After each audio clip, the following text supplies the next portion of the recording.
बिस्मिल्लाहिर्रहमानिर्रहीम। अय्या का नाम बोदो व अय्या का नस्ताइन। कैसे हो मेरे भैन भराओ और बेटे बेटियों। आज मैं आपके लिए लाई हूँ बंद गोभी के कबाब, जो कि बहुत ही ज़्यादा मज़ेदार बनते हैं।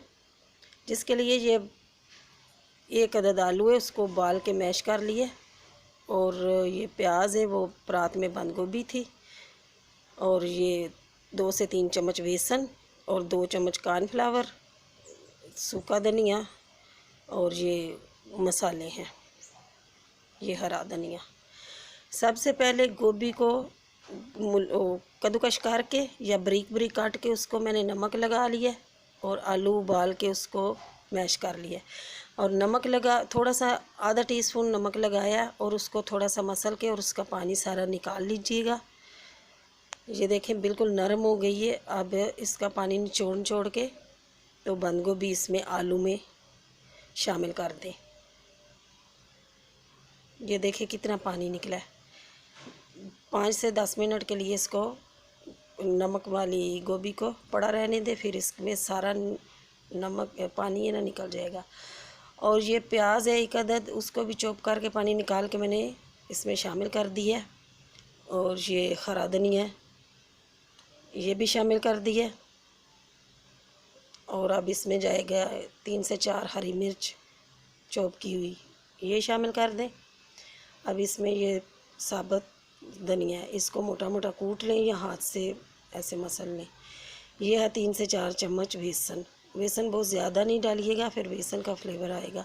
और ये 2 चम्मच कॉर्नफ्लावर, इससे बहुत क्रिस्पी भी होंगे और मज़ेदार भी होंगे कबाब। और ये है मसाले, नमक, लाल मिर्च पाउडर, धनिया पाउडर और काली मिर्च, और गरम मसाला डाल दें या ज़ीरा डाल दें। ये है मसाले इसमें गए। अब इसको अच्छी तरह मिक्स कर लें, और एक तरफ चूल्हे पे फ्राई पैन या तवा गरम होने के लिए तेल ऊपर डाल के गरम होने के लिए रख दें, और आंच बिल्कुल हल्की रखना। और दूसरी तरफ ये कबाब बना के रख लेना, या साथ साथ ही कबाब फ्राई कर लेना, क्योंकि बहुत ज़्यादा देर इसको रखना नहीं है। इसमें प्याज है और नमक भी है, तो फिर ये मसाला पानी छोड़ जाएगा। ये इस तरीके से सारे कबाब मैं बना के इसमें रख देती हूँ, और फ़ौरन फिर फ्राई कर लूँगी। ये ऐसे बना के कोई भी आप शेप दे लें। ये देखें सारे कबाब मैंने रेडी कर लिए।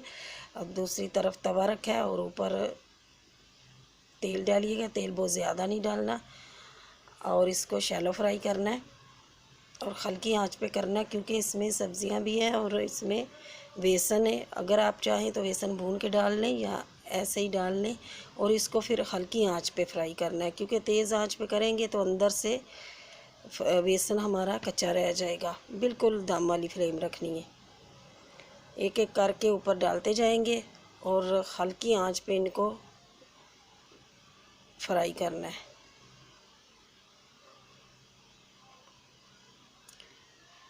ये देखें जी, इसकी साइड तब्दील करते हैं।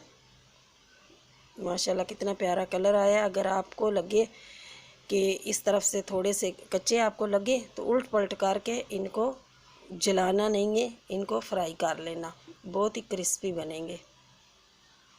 ये कबाब हमारे सारे पक गए हैं। अब हम इनको निकालते हैं।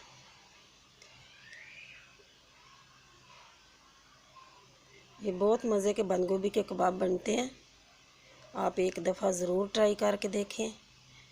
साथ इसके चटनी बना लें, चाहे इमली की चटनी बना लें, दही की चटनी बना लें। मैं आपको तोड़ के भी दिखाती हूँ। ये देखें अंदर से भी पके हुए हैं और बहुत ही मज़ेदार हैं। ऐसे ही खा लें या रोटी के साथ खाएं, बहुत मज़ेदार बनते हैं। अल्लाह ताला आपको अपनी हिफ्ज़-ओ-मान में रखे। दुआओं में याद रखना। अल्लाह हाफिज़।